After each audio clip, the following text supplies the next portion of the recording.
तो hello everyone, I know बहुत सारे बच्चे बहुत टाइम से ये इंतज़ार कर रहे थे, यही सवाल अपने आप से कर रहे थे और अपने दोस्तों से कर रहे थे, अपने मेंटोर से कर रहे थे कि एग्ज़ाम को मैं अटेम्प्ट किस तरह से करूं कि मेरी टॉप रैंक आ जाए। इतना तो आप सब समझ ही गए हैं कि अब टॉप रैंक लाने के लिए सिर्फ और सिर्फ 6 महीने की मेहनत नहीं, आखिर के वो घंटे भी डिसाइड करते हैं, वो मिनट्स भी डिसाइड करते हैं आपकी रैंक, जो आप अपने एग्जामिनेशन हॉल के अंदर बैठ के एग्जाम को अटेम्प्ट करते हैं। सो वहीं से हमारे निकल के आते हैं इतने सारे डाउट्स जो आप सभी पूछ चुके हैं मुझसे डायरेक्टली इनडायरेक्टली कि हम अपने SGPG एग्जाम को अटेम्प्ट कैसे करें। सो इसीलिए आज मैं आप सभी के लिए लेके आई हूँ ये वाला सेशन, ताकि आपके इससे रिलेटेड सभी डाउट्स एक बार में क्लियर हो जाएं। बहुत कम टाइम रह गया अब आपके एग्जाम में, सो ध्यान से समझ लेना इस चीज को कि आपको SGPGI में अगर नर्सिंग ऑफिसर बनना है, आपको किस तरह से अपने एग्जाम को अटेम्प्ट करना है, ठीक है, ताकि आपका मैक्सिमम स्कोर आए एंड टॉप रैंक आप ला सके। ठीक है, तो चलिए अब करते हैं बात। सबसे पहले तो हम ये सभी जानते हैं कि हमारे इस एग्जाम के अंदर टोटल 100 MCQs आएंगे, राइट? कितने MCQs? 100 MCQs। एंड इसमें से 60% नर्सिंग आने वाली है एंड 40% क्वेश्चंस यहाँ पे नॉन नर्सिंग के रहेंगे। इन शॉर्ट अगर कहें तो 60 questions directly will be from your nursing subjects including all your major and minor subjects.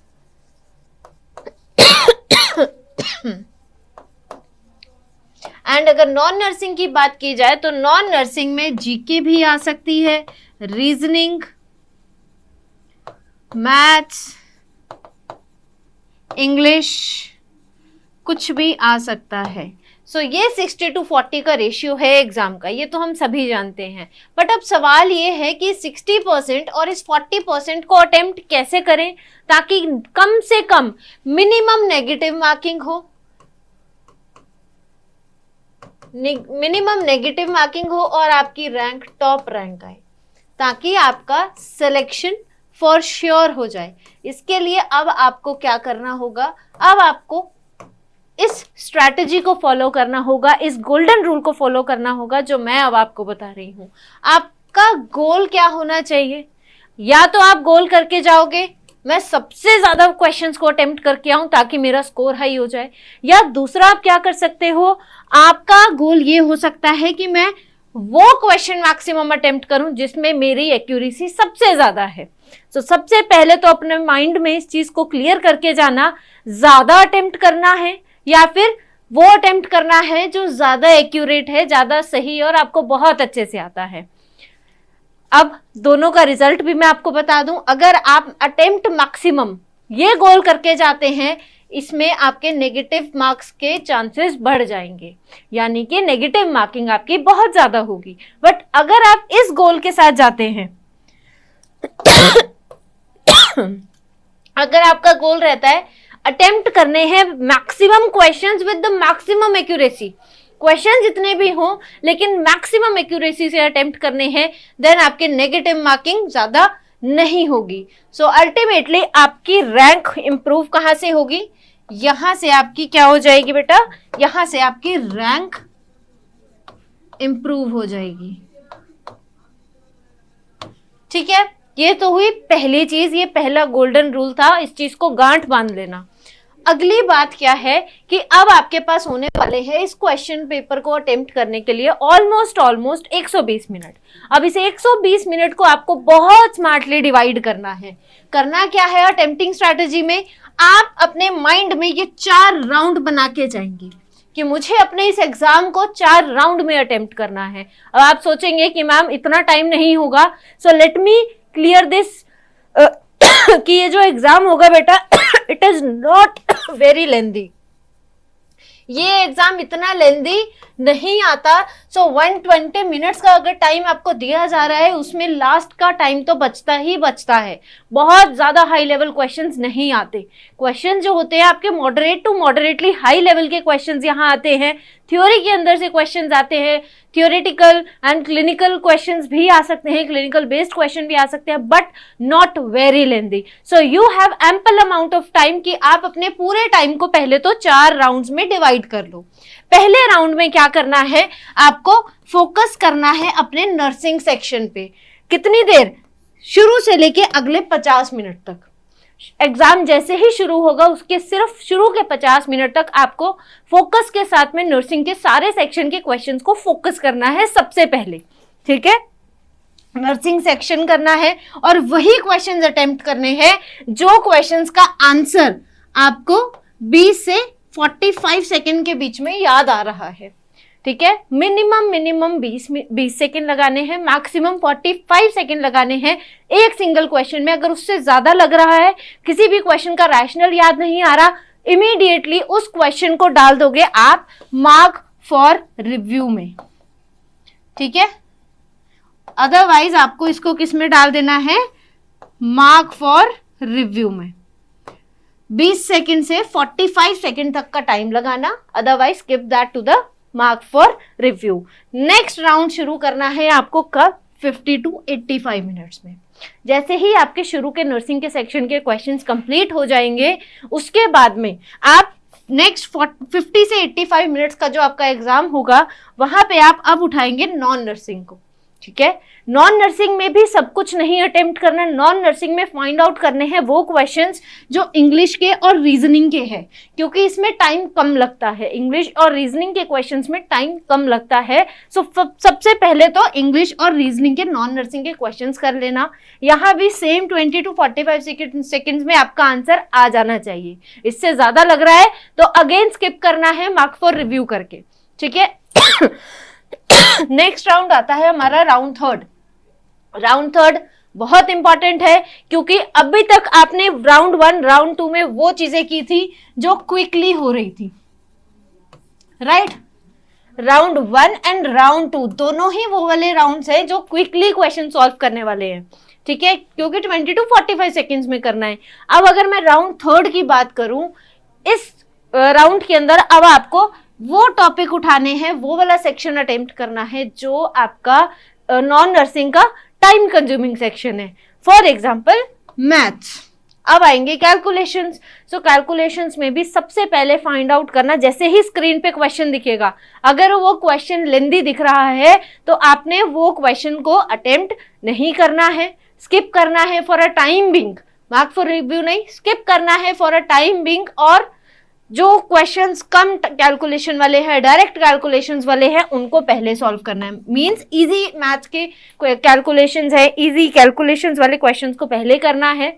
और साथ में जीके, जो भी जनरल नॉलेज का क्वेश्चन दिखेगा, आप general knowledge is a kind of subject जिसमें कोई थ्योरेटिकल बड़ी बड़ी चीजें नहीं है, राइट।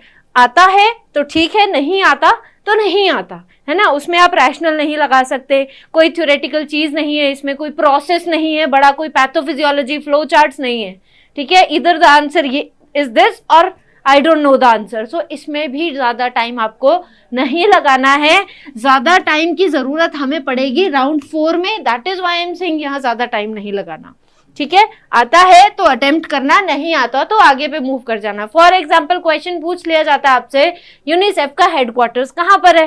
अब या तो आपको आंसर आता होगा या नहीं आता होगा, एम आई राइट। नाउ नेक्स्ट राउंड आता है हमारा सबसे important round, that is the round 4th। Round 4th में जाते जाते आपके पास में लास्ट 15 मिनट्स बाकी रह जाएंगे, ठीक है। लास्ट के राउंड तक जाते जाते हार्डली 15 to 20 मिनट्स रह जाएंगे। और कुछ बच्चों ने अगर इस टाइम को बहुत अच्छे से मैनेज किया तो किसी किसी के पास में यहाँ 30 मिनट्स भी बच जाएंगे। तो अब राउंड 4 में सबसे पहले क्या करना, जो यहाँ और यहाँ मार्क फॉर रिव्यू किया था, सारे राउंड में जो मार्क फॉर रिव्यू क्वेश्चंस थे, अब आपको उन क्वेश्चंस को क्या करना है, रिव्यू करना है। सारे क्वेश्चंस को अब आप रिव्यू करना स्टार्ट करेंगे। और अब आपको वहां पे क्या करना है, वहां पे आपको एलिमिनेशन मेथड यूज करना है और लॉजिकल थिंकिंग यूज करनी है, अपनी दिमाग लगाना है। अब आपका टाइम का ड्यूरेशन जो है इंक्रीज हो जाएगा। क्यों? क्योंकि पहले तो आपने इन अ सिंगल गो सारे क्वेश्चन अटेम्प्ट कर लिए जो आपको 100% एक्यूरेसी के साथ में आते थे, ठीक है। 100% एक्यूरेसी तो आपने पहले ही कर ली। अब आपने मार्क्स फॉर रिव्यू में कौन से क्वेश्चंस डाले थे जिसमें आपको टाइम लग रहा था? इट मींस आपके पास में उसकी थ्योरी 100% एक्यूरेसी के साथ ब्रेन में प्रेजेंट नहीं है। सो इन दैट केस अब आपको क्या करना है? अब आपको बहुत ध्यान से एलिमिनेशन मेथड यूज करते हुए, लॉजिकल थिंकिंग यूज करते हुए, अपनी क्लिनिकल थ्योरी को यूज करते हुए, नॉलेज को यूज करते हुए आपको उन एमसीक्यूज को सॉल्व करना है। ठीक है, अब बात करूं अगर उन क्वेश्चंस की जो मैथ में लेंदी क्वेश्चंस होते हैं, अगर आपको वो भी आते हैं तो वो भी आप यहीं पे अटेम्प्ट करेंगे। ठीक है, वो भी आप यहीं पे अटेम्प्ट करेंगे। So this is the overall strategy जो आपको यूज करनी है अपने एसजीपीटी एग्जाम को अटेम्प्ट करने के लिए। बाद में मत कहना मैम टाइम नहीं मिला, ये प्रॉब्लम हुई, वो प्रॉब्लम हुई। सब चीजें बेटा रैशनलाइजेशन होती हैं। ठीक है, जब तक हमारे पास में एफर्ट्स करने का टाइम होता है ना, हम एफर्ट्स तभी तक कर सकते हैं। जब एफर्ट्स का टाइम निकल जाता है, रिजल्ट आ जाता है, फिर हम सिर्फ rationalisation as a defence mechanism use करते हैं। राइट, समझ रहे होंगे आप सब मेरी ये बात।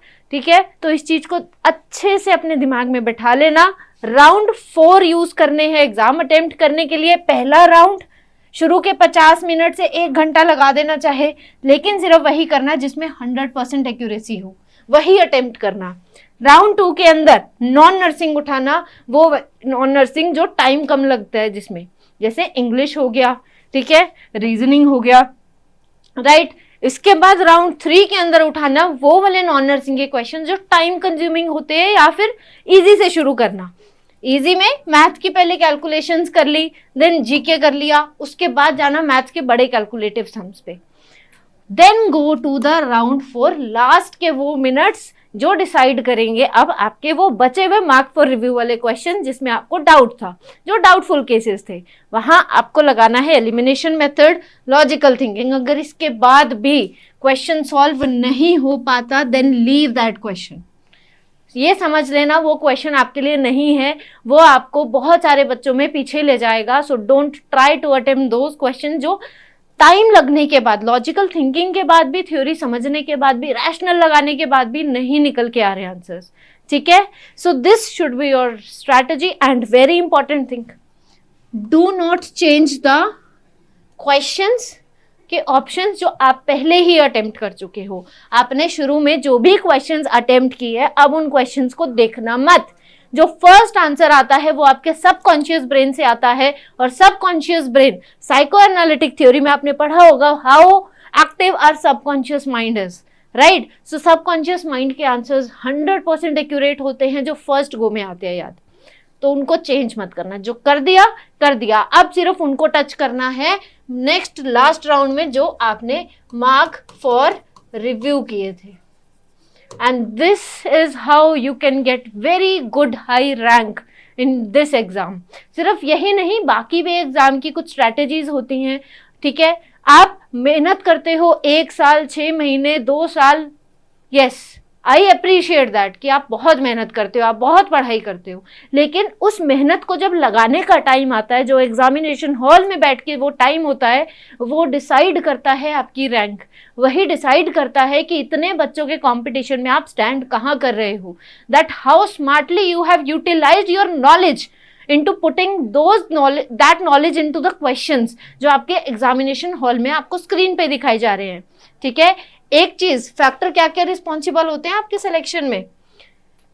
एक तो रिस्पॉन्सिबल होता है आपकी नॉलेज कि आपको कितना आता है, उसके बाद रिस्पॉन्सिबल है उस नॉलेज को आप क्वेश्चंस में कैसे इम्प्लाई करते हो, और साथ में इंपॉर्टेंट होती है आपकी मेंटल हेल्थ जो उस एग्जामिनेशन हॉल में होती है। अगर आप एंशियस होगे, ठीक है, हर बात में टेंशन लोगे, एक छोटा सा क्वेश्चन देख के आपके मन में डाउट आने लगेगा, आप होपलेस हो जाओगे, तो सिर्फ और सिर्फ माइंड में नेगेटिव थॉट्स आएंगे और वो नेगेटिव थॉट्स ऑक्यूपाई कर लेंगे आपके ब्रेन को, और आप किसी भी क्वेश्चन के आंसर को लॉजिकली नहीं सोच पाएंगे। सो बहुत ध्यान रखना अपनी इन सभी चीजों का ड्यूरिंग द एग्जामिनेशन। ठीक है,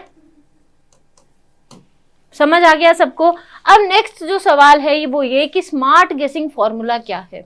ठीक है, अटेम्प्ट कैसे करना है, कितने अटेम्प्ट करके आए, ठीक है, किस हिसाब से हमारे अटेम्प्ट रहने चाहिए। सो पहले तो ध्यान रखना, अगर आप 100% से 80% किसी भी क्वेश्चन में श्योर हो, अटेम्प्ट कर लो। अगर 100 से 80% किसी भी क्वेश्चन में श्योरिटी है तो अटेम्प्ट करो, उसको छोड़ो मत। नेक्स्ट, अगर 50 to 60% ही आता है वो क्वेश्चन समझ में, उससे ज्यादा समझ नहीं पा रहे, या अपनी थ्योरी पूरी 100% ना लगा करके सिर्फ 50-60% लगा पा रहे हो, तो वहां पे यूज करना है एलिमिनेशन मेथड या फिर अपनी लॉजिकल थिंकिंग को। तीसरा, बिल्कुल छोड़ देना है अगर कुछ समझ नहीं आ रहा, पढ़ाई नहीं है, out of the box, out of the notes कोई टॉपिक पूछ लिया गया है, आपके नोट्स में नहीं है, आपने पढ़ा नहीं है, भले आपका साथ वाला कर रहा हो, ना उसकी स्क्रीन देखना ना पूछना, बट तुम अटेम्प्ट मत करके आना, ठीक है। हो सकता है कि जो साथ वाला कर रहा हो वो भी तुक्के से ही सही कर रहा हो, ठीक है, और हो सकता है उसका वही क्वेश्चन नेगेटिव हो जाए और आपकी बनती बनाई रैंक आप उस गलती की वजह से गवा दो, ठीक है, तो ये गलती मत करना। So this is all from my side कि अब आपको अपना SGPJ का एग्जाम इस तरीके से अटेम्प्ट करना है ताकि आफ्टर फ्यू डेज जैसे ही SGPJ का रिजल्ट आए आप फटाफट से मुझे कांटेक्ट करके अपना रिजल्ट शेयर करें और अपनी खुशी मेरे साथ में शेयर करें। आई एम रियली होपिंग कि आपका इस बार SGPJ लखनऊ का एग्जाम क्रैक हो जाए, बहुत अच्छी रैंक के साथ हो और आपको अपनी डिजायर्ड स्टेट, डिजायर्ड हॉस्पिटल में एज अ नर्सिंग ऑफिसर आपकी ये डिजायर्ड ड्रीम जॉब आपको मिल जाए। Till then, all the very best. Keep studying, keep revising. Thank you so much, everyone.